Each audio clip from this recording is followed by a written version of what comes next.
Alright, so we'll try our last example on duality, post-optimality, duality. Then we say goodbye to duality. Then we move on to sensitivity in our next lecture. So now, this one is a minimization primer. So we've been looking at minimization primer all along. So let's do minimization primer. So we have to minimize z, which is 3x1 plus 6x2. We subject this to we subject this to 2x1 plus 7x2 greater than or equal to 16, x1 less than or equals to 10, 4x1 plus 2x2 equals to 20, x1 x2 greater than or equals to 0, non-negativity constraint. So now we need to do or check or do some analysis of whether it's in the standard form, right? So minimization should go with greater than or equals to. So constraint 1 is in the standard form. Constraint 2 is not in the standard form because this is less than or equals to. So we would need to change this.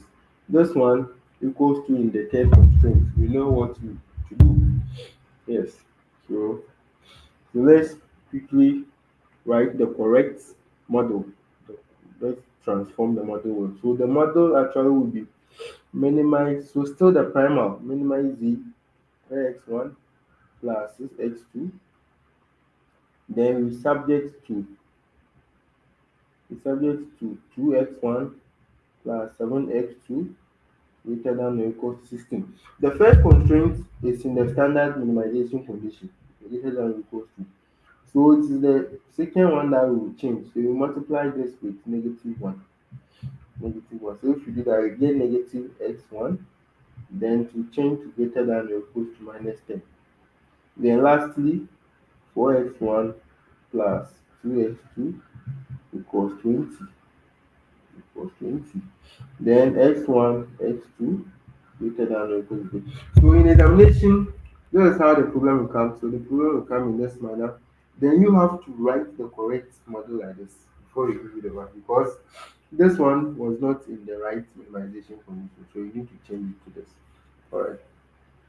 So now let's develop the dual form. So the dual form, as I said, is a minimization primer. This is the new model that we are using because this was having some technicalities. So this is the correct and the new primer model. So if it's primer for minimization, it means dual will be max. So max z, then you bring your g, that's dual. Then what do we do with this? Let me clean this side. You know it's new. Let me clean the this one too. You know that we will go with constraint 1, y1 constraint 2, y2 constraint 3, y3. So the number of constraints will determine the number of y decision variables. So now maximize zd, then we multiply 16 with y1, so it will be 16 y1 minus 10 minus equals minus 10 y2 plus 20 what y3. Then then we move on to the next phase, which is the subject. So we are going to subject let me check something. So we're going to subject to the various constraints. So here is where we do the barricading. Remember the barricades? Yes, we do the barricading. Here is where we do the barricading. So we barricade this one, all the x ones, we barricade all the x twos. Let me bring my greater than or equals to back everything.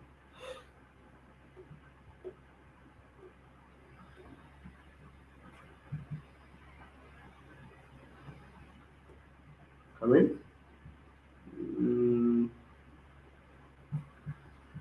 Yes.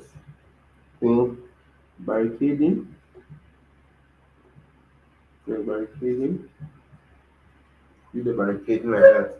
So you can see that the barricading is just a sense of just we trying to group the various decision variables x1, x2 into their domain. So the first barricade, this one, the first barricade, this one, this is the second barricade. So the first barricade, the coefficient of x1 in the first constraint is 2. So 2 multiplied by y1, this y1 should be 2y1. Then second constraint in the same barricade, the coefficient of x1 is -1. So it will be negative times y2 times y2. Then in the last constraint for the same barricade, the last constraint of the subject is 4, positive 4. That is for the coefficient of x1, so plus 4 y3. Then it's a maximization. You see, the dual is maximization. All because the primer was minimization. So maximization will go with less than or equals to what? Just 3 here. Right? Then another, we come to the second barricade. The second barricade. We are done with the first barricade. So the second barricade. So the second barricade too, we check for the S2s. So S2, the first constraint, the coefficient of S2 is 7. So 7 times y1, that will give you 7y1. Then here there is no term in x2. In the second constraint, there is no term in x2. So it means it is 0 times y2, like 0 plus y2. But 0 times y2 is still 0, so we don't even write it. Then in the last constraint, the coefficient of x2 is 2. You can see that coefficient of x2 is 2.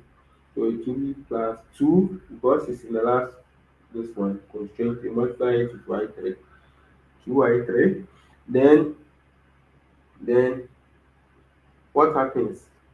We are doing what? We are doing maximization, so it will be less than or equal to 20. Then you come to the unrestriction side. So what do we know? We know that the last constraint, that's I3.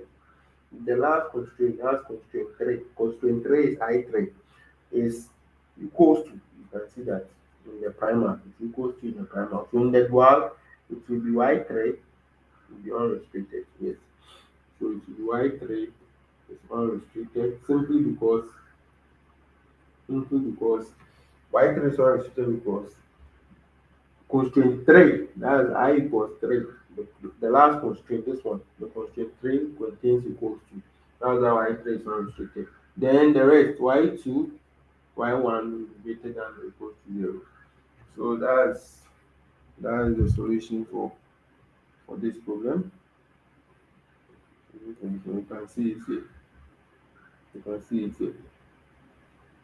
Very simple, right? Very simple. That's what you have done.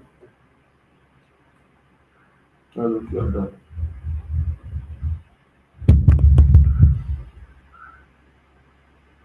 That is it. There it is.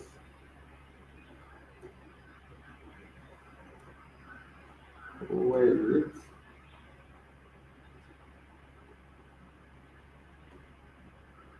Okay, that's what you have done. This one is the same as the one in the handout. So less than or equals to 3, less than or equals to 6, less than or equals to 3, less than or equals to, yes.